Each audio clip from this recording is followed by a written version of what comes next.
Now I come to what everyone is waiting for. Personal income tax. I have 5 major announcements to make in this regard. These primarily benefit our hard-working middle class. The first one concerns rebate. Currently, those with income up to 5 lakh do not pay any income tax in both old and new regimes. I propose to increase the rebate limit to 7 lakhs in the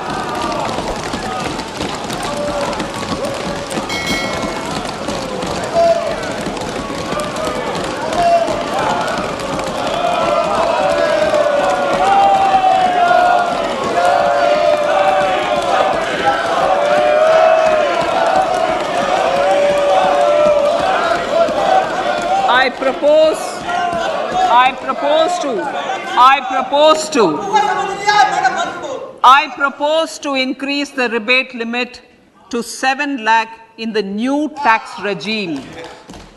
Thus, persons in the new tax regime with income up to 7 lakhs will not have to pay any tax at all. The second proposal relates to middle class individuals. I had introduced in the year 2020 the new personal income tax regime with 6 income slabs starting from 2.5 lakh. I propose to change the tax structure in this regime by reducing the number of slabs to 5 and increasing the tax exemption limit to 3 lakhs. The new tax rates are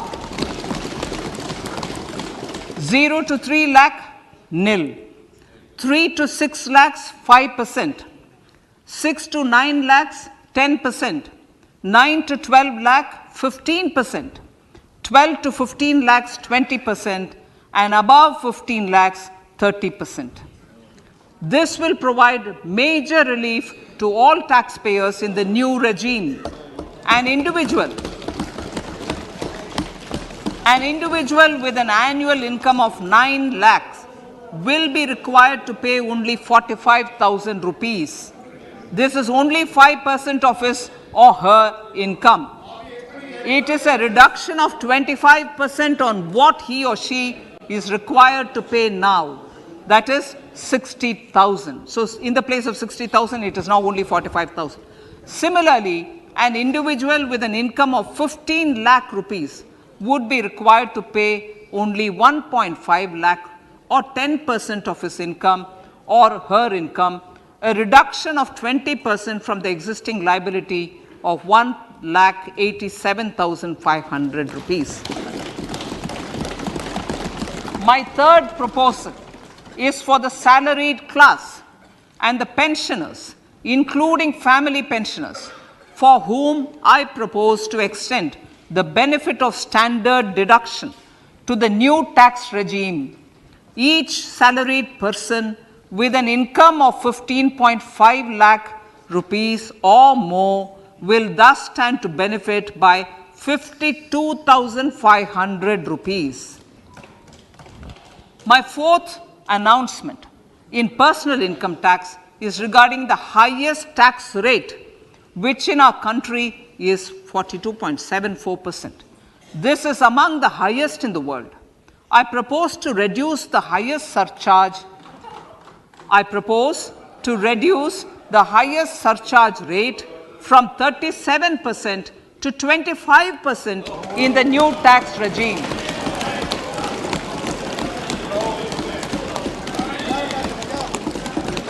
This would result in reduction of the maximum rate. This would result in the reduction of the maximum tax rate to 39%. In the drought-prone central regions of Karnataka, central assistance of 5,300 crore will be given to Upper Bhadra project to provide sustainable micro irrigation and filling up of surface tanks for drinking water. PM Awas Yojana.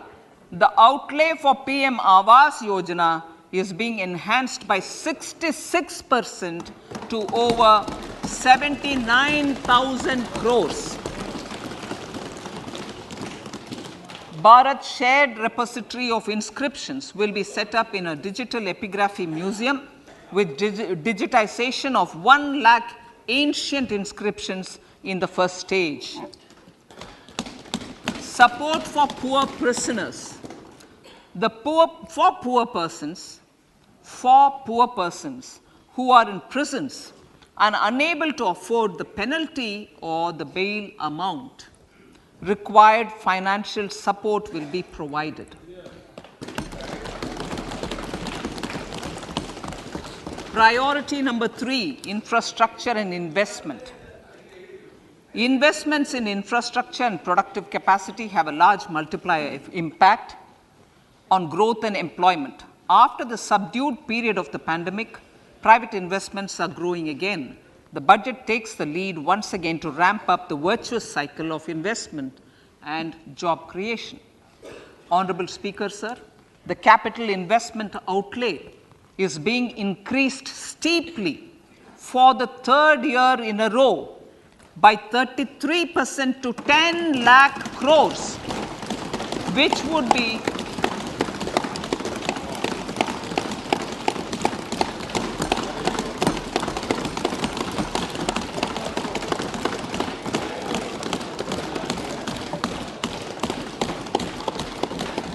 which would be 3.3% of GDP. This will almost be 3 times the outlay made in 2019-20.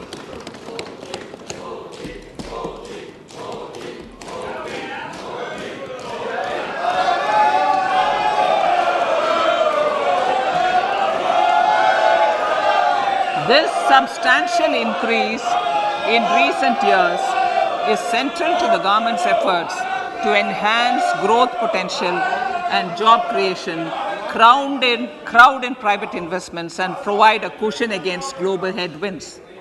The direct capital investment by the center is complemented by the provision made for creation of capital assets through grants and aids to state. The effective capital expenditure of the center is budgeted at 13.7 lakh crore rupees, which will be 4.5% of GDP. Support to state governments for capital investment. I have decided to continue the 50-year interest-free loan to state governments for 1 more year to spur investment in infrastructure and to incentivize them for complementary policies actions with a significantly enhanced outlay of 1.3 lakh crores. The newly established Infrastructure Finance Secretariat will assist all stakeholders for more private investment in infrastructure, including railways, roads, urban infrastructure, and power, which are predominantly depend on public resources. The harmonized master list of infrastructure will be reviewed by an expert committee for recommending the classification and financing framework suitable for Amartkal. A capital outlay, I'm talking about railways now, sir, Honorable Speaker, railways. A capital outlay of 2.40 lakh crores has been provided for the railways. This is the highest ever outlay this highest ever outlay is about 9 times the outlay made in 2013-14. 100 critical transport infrastructure projects for last and first mile connectivity for ports, coal, steel, fertilizer, and food grain sectors have been identified. They will be taken up on priority with investment of 75,000 crores, including 15,000 crore from private sources. 50 additional airports, heliports, water aerodromes, and advanced landing grounds will be revived for improving regional air connectivity.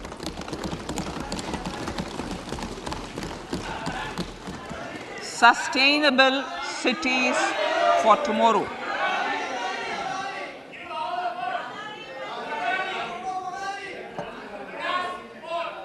States and cities will be encouraged to undertake urban planning reforms and actions to transform our cities into sustainable cities of tomorrow.